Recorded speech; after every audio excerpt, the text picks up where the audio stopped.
Okay, my turn. I had made this to put up, but someone said, "Oh, I don't know whether that should go up." So I don't care. It's something that happened to me. It's got to do with the Lord, and had a good ending. So I'm going to put it up. It just shows how the devil will throw darts when you become saved. Even he doesn't worry about you before that. He's got you before that. But when you're saved, then he has to work at bothering you. So this is an example.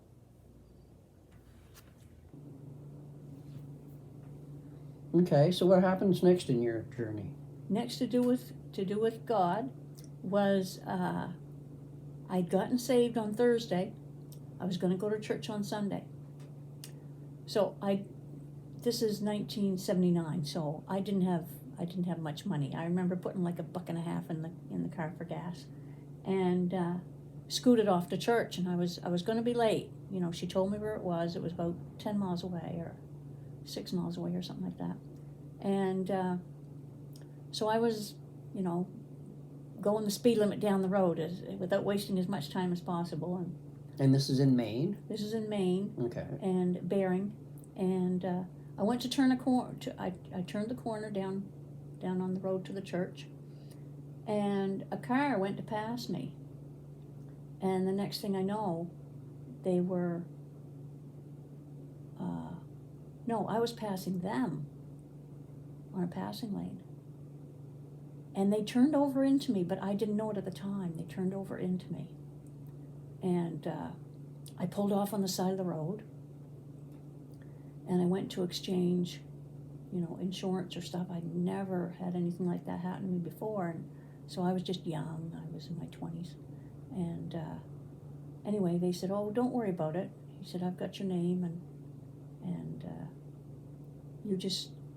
I said, "I'm sorry, I was in a hurry. I was going to church, and I must have, ticked him or whatever."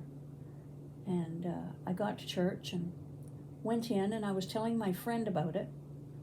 And I said what his name was. And she said, "Oh, no." And I said, "Why?" And she said, "Oh, my. He's killed some women. He's a drug dealer. He kills women and then scatters them down the highway type of thing, on the way to Bangor." And I'm like, uh-oh. I said, "Okay." She said, "Well, it'll probably be all right. Your insurance will probably pay for it. And that'll be fine." And so after church, we get outside, and across from the church in a little gravel pit was the guy's car that I thought I'd run into. And I said to my friend, I said, "Don't you dare leave this parking lot." Because I don't trust him, So she didn't say she wouldn't, and then she did. She left. But anyway, so I pulled over into the gravel pit, and he creaked my smashed-in door. He creaked that open, and he got in, and he put his arm on the back of my chair, and I was probably shaking visibly, but anyway, because I was very naive, very shy. And he said, "You left the scene of an accident." He said, "That's against the law." He said, "You could be arrested and thrown in jail." Or maybe he even said prison, knowing how naive I was. But anyway, he said, "But I'll tell you what, I'll take $500. That should fix my car. And that'll be that." And I said, "I don't have $500. At the point that I didn't even have $5. I don't think I told him that, but anyway, I didn't have $5, let alone $500. He said, "Well, if you give me $500, I won't talk to the police." So he said, "We could make other arrangements." I was so naive, I didn't know what that meant.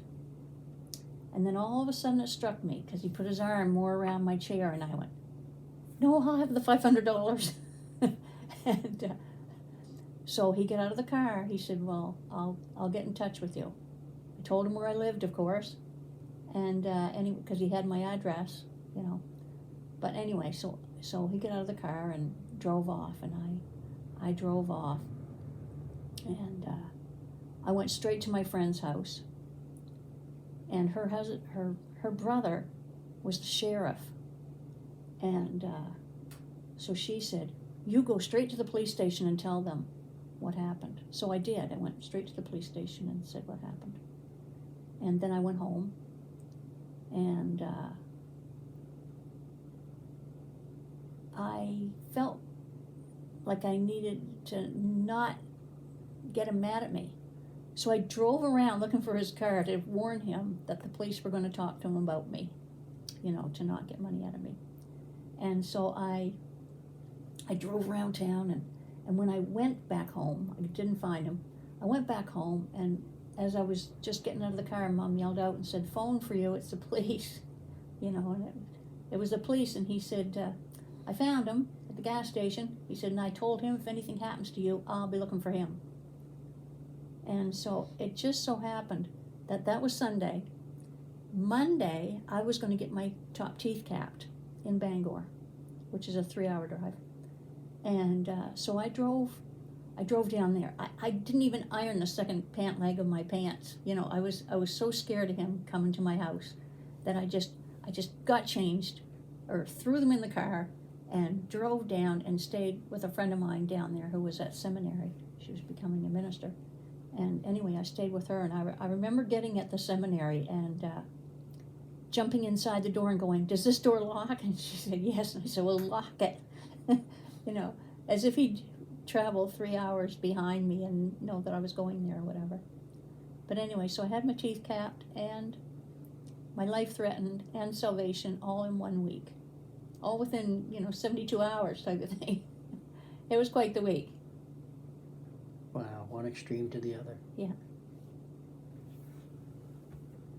As a little add-on, a couple years later, I was walking down the main street, and that fellow was coming in the other direction with a woman, and I glanced over at him. I knew exactly who he was, but when he looked at me, it didn't register that he knew me from Adam. So I was happy of that. He had gotten money from my insurance company anyway. They paid out to him without even contacting me. My rates went up, of course.